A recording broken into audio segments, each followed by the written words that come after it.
Nako po mga kababayan, ex-Marine Ed Aryo, sumabog na naman sa galit mga kababayan.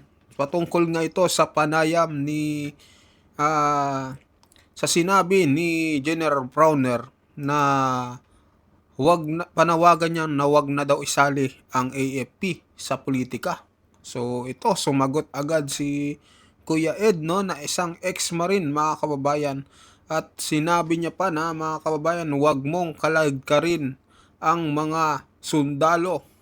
AFP, our AFP is not stupid mga kababayan. Grabe itong mga binitawan niyang salita, talagang nakakakilabot ito mga kababayan.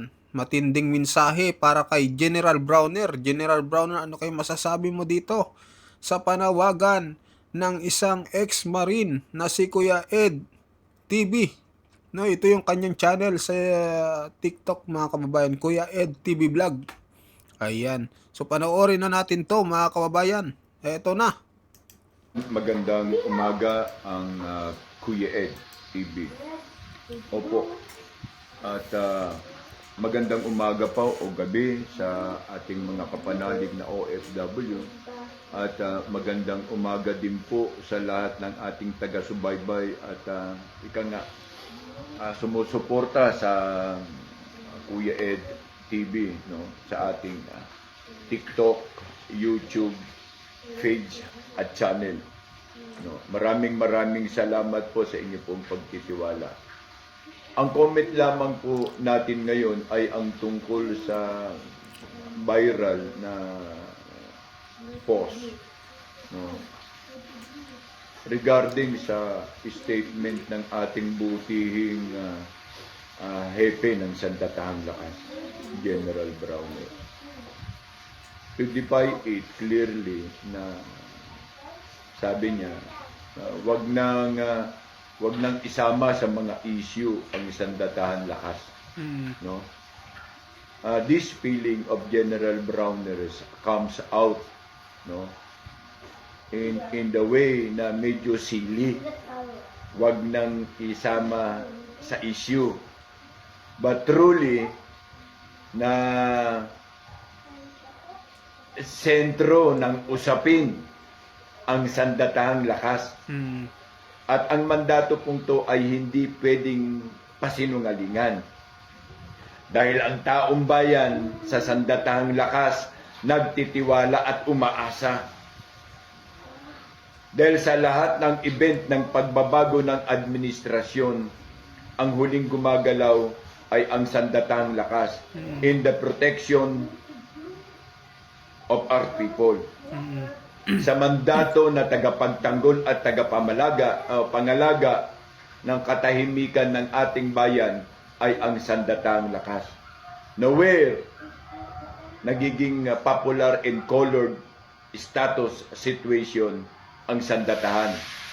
Dahil sa mga issue of 15 billion and concern regarding na din sa sinasabi natin Browner condominium inside Bonifacio Global City.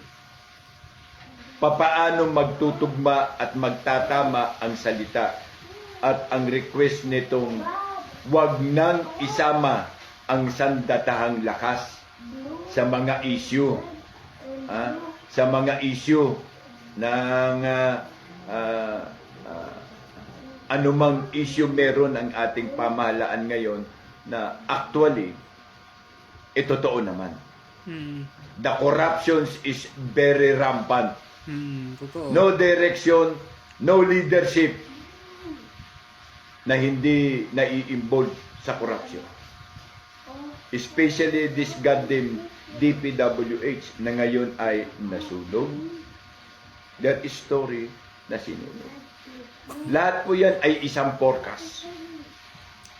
Kaya hindi po magme-merge at magtutugma ang salita ng ating butihing General Browning sa kanyang request na wag nang isama ang Sandatahang Lakas sa mga issue. Remember that when military is concerned, fuck one, fuck all. Dominus effect. kung ano ang katangian na nagpapakilalang siya ang pinuno at representante ng sandatahan, ay ito ay bumubuhos pababa hanggang sa private. So hindi ito masasabing insidente lang. Ito ay masasabing concern. General concern. Mr. General, huwag mong kalad ka rin ang sandatahang lakas sa nais mo. Our AFP are not stupid. Naku. They're just observing and studying the protocol on which pwede silang gumalaw. Mag-disobey. Saan? The AFP must follow the rules and order in the constitutions only. Lawful order, not unlawful. Kapag dumating na ang punto na ang pagpapatupad mo ay unlawful, dadagukan ka mismo ng sandatahang minsan ay ipinakilala mo. Leadership are nonsense. Respect is truly demanded. Ang leadership na walang respect ay parang horn or sungay. Ang sungay na yan ay hindi mo pwedeng ilagay sa kabayo. Dahil alam natin na ang kabayo ay hindi bagay magkaroon ng sungay. At ang laksa-laksang kabayo na sasakyan ng mga lider, pamunuan at hari ay tatakbo ito sa kalsada nang hindi tahimik bagkus daluyong ang iyong maririnig. Hindi namin nais dumating ang punto na tayo.